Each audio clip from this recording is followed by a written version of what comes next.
Hi, Dave. Hey, This Joe. Hey, I'm excited about this next episode or episode. Is that right? Is that the right word? Of Scuba. Episode, session, Scoobla. Here we are again with the brainSHARE.online community, and excited to be here today to talk about this concept that you and I had been discussing a few days ago, which was, what do you do in business when you hit the wall?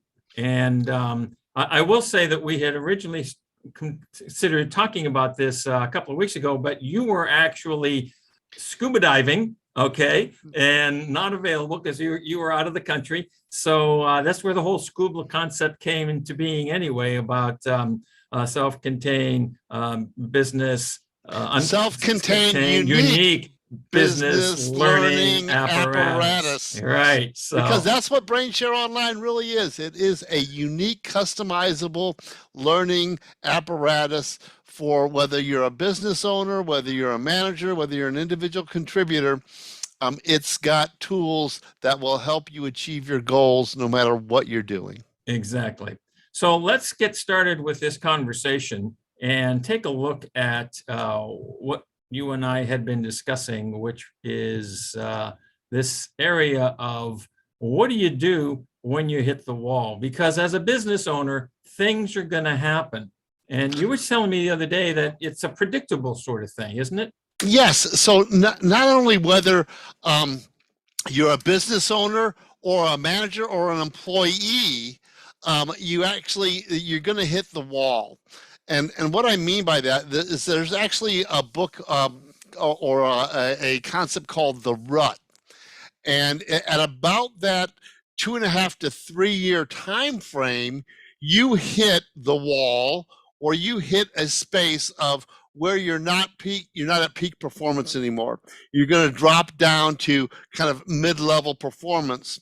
And so when you hit that space, you've got to do something. Right. And so we had talked about this as an analogy in terms of what happens in a marathon, because business is a marathon and it's not a sprint. And if you're running a marathon, which is a 26.5 mile or so thing, and there's all kinds of different levels of marathon, if you're running a marathon, stuff is going to happen. And there are some things you got to figure out, right? Like, what level of race are you interested in, which kind of ties to business? Do you want to run a short race, a 5K, a 10K, a half marathon, one of these ultra marathons that go 30 or 50 miles in the middle of the desert?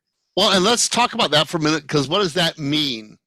So what that means is, when you're developing your business and you're putting your plan together, when are you going to sell the business? Because you can't take it with you. Right. Are you going to sell it in 5 years, 10 years, 20 years, 30 years? What does it look like when you want to sell it? And that's what that means. Right. Makes a lot of sense. So you start with the end in mind, is what you're saying. Stephen Covey. There you go. So one of the things they talk about in marathoning is, if you're going to run a race, you need to train for it. You got to have a plan and a regimen for training. So how does that equate to business? Well, so if you want to earn more, learn more, building a business is a knowledge base. You've got to learn how to build the business. You can go through an MBA program and it still doesn't really teach you it teaches you how to build a Fortune 50 business, but it doesn't give you how to build that small business from the ground up. And that training regimen is kind of what brainshare online is all about. Is you start with that foundation and you build it up. So what training regimen, what education do you need to build to go through as you're going through this?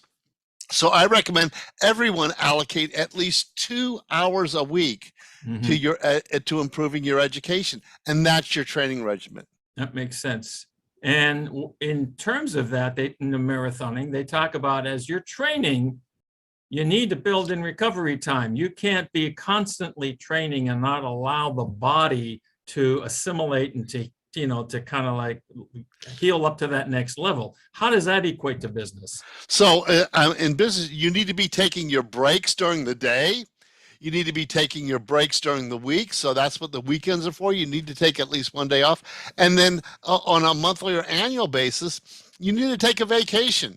That vacation kind of gives you that recovery time and allows you to think differently.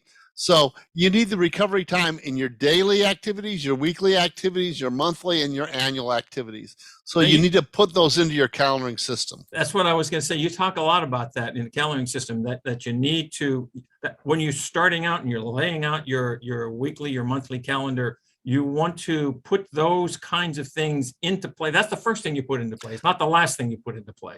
That's correct. Your personal time, and I call this personal time, is the first thing you put in there. I mean, the only reason to have a business is to achieve your personal goals, not to, it's not to be your life, it's to support your life. Support your life, yeah, makes right, sense. and support your personal goals. So that's the first thing you should be blocking off, is your personal objectives, your education time, these other things, your personal time with the family. These are the first things you should be blocking off. Makes a lot of sense. And the other thing that they talk about in terms of marathoning is you need to pick your races strategically. If you're training at sea level, you may not necessarily want to run a marathon race that's at 14,000 elevation in the Andes Mountains, right? Yeah, or in Colorado. Or in Colorado, right? Exactly. Yeah. Yeah. So pick your race strategically and train for that race. So if you're building a business that you want to sell in 2 years, it's a very, very different race than if you're building a business to sell in 10 years, or you're building a business that you want to have and give to your kids, or to sell as an ESOP. So understanding what race you're running is critical to putting together your recovery time, your training regimen, and everything else. Makes a lot of sense. So let's take this a little bit longer, because a little bit further, because people might say, oh, well, you know, it's not going to happen to me. I'm really cool. I know what the hell I'm doing. But the point is that everyone will, you know, when you hit the wall, which you will, what do? Okay, because stuff is going to happen. Everybody hits the wall. Everybody gets burned out and says, okay, you know, is this worth it? Right. Because running a business is the hardest thing you'll ever do. Right. So, and like you said, there are these almost predictable scenarios that pop in. So it's going to happen. You can't avoid it. You can't pretend that it won't happen. How do you actually embrace it? It's going to happen. Embrace it and plan for it. There you go. Plan and prepare. Okay. And so now we kind of know what it means. That you mentioned that earlier, that there are, you sort of reach a point where things are stalemated. Yep. Right. And go ahead. And that's typically at around the 3-year time frame. Sometimes a little before, something, but you kind of hit that wall, and you got to regroup at that, you know, that 3-year time frame. Sometimes it's, you know, at 2 years, sometimes it's at 4 years, but in that the window, average is about that 3-year time frame. You gotta regroup. So you regroup, you've restructured, and now you've got a different configuration, right, for your business. And do we anticipate that in another 3 years or so, you're going to find another one of these ruts? Yep. Cool. Can it be prevented? You know, not that I'm aware of. Yeah. I mean, you can do your exercise, you can do this and this, but it's a time thing where you know, at 3 years you get really good at what you're doing, and you get stagnant.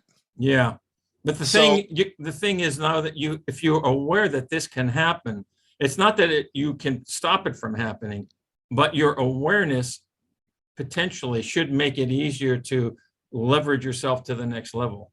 That's right, and Tony Robbins talks about this in Progress is Happiness. When you're progressing, but you're going to hit a plateau. That plateau is usually at that 3-year time frame, and then you've got to figure out how to break through. You can either break through yourself, get somebody to help you out, but no, it's going to happen. Right. So what do? First, like you said, you recognize it. You know it's going to come. Yeah, not only recognize it, but embrace it. Embrace it. Okay. The second thing you mentioned was this, right? Revisiting the goals. Why is revisiting your goal setting critical at this point? Well, because you're stagnant. So, maybe you've got close to your goals, maybe you're way off, but you've got to go back and say, okay, where am I and where am I going for the next 3 years? Okay. Now can you do this on an annual basis? Absolutely. Is it good to do it on an annual basis? Absolutely. But typically at that 3-year time frame, you're going to hit a major plateau, and you got to go take a step back, revisit your goals, revisit everything. I'm actually doing that this year on what's going to be happening, because you hit that plateau. Makes sense. So recognize it, embrace it, and then internal focus. Once you revise your goal setting, okay, this is critical. This is the goal. Then focus means follow one course until success. Put your plan in place and drive towards it. Okay, so you reset your goal, put your plan in place, and drive forward hard and heavy. Just like when you hit that wall, you break through that wall, and now you're moving forward again. Right. But you're going to hit that. Right. Embrace it, understand it, and then focus, follow one course until success, and you're going to have to change your resource allocation. And what I mean by that, it could be your time, it could be your money, it could be your people resources. It might need, typically, it might enable a reorganization, a structural reorganization, to allow you to achieve that next set of goals. Could it possibly mean a pivot in terms of your marketing strategies even? Absolutely. It could be a pivot in your marketing strategy, your sales strategy. It could be a pivot in your, I'm working with a client right now that we're looking at their inventory. What were they selling before? What are they going to be selling in the future? Right. Because with COVID and supply chain issues, we've got to pivot completely on what kind of products and services they're delivering.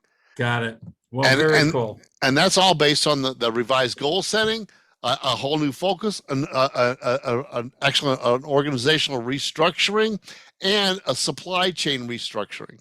Got it. Well, hope people are getting the sense that what we're offering here at brainSHARE.online in terms of this community presentations are a level above just going to the courses and stuff like that, because we're talking about real world situations and real world considerations. And we look forward to questions that come from anyone to further develop these thoughts. But at this point, Joe, I think that pretty much covers it. Why don't we go in? One more comment, Dave. Yes. So with brainSHARE Online and what we provide is, yeah, you can read the books, but taking that book and making it personal, that's what we get to do here. Sure. Taking it and applying it for your business through the techniques and the systems and the modalities that brainSHARE.online bring to the table that are personalized for the individual business owner. That's right, because it's not the economy that matters, it's your economy that matters, and you have control over it. Amen to that. All right. Well, Joe, thank you very much. Hey, an honor and privilege. I'll see you in a couple weeks. Well, yeah, exactly.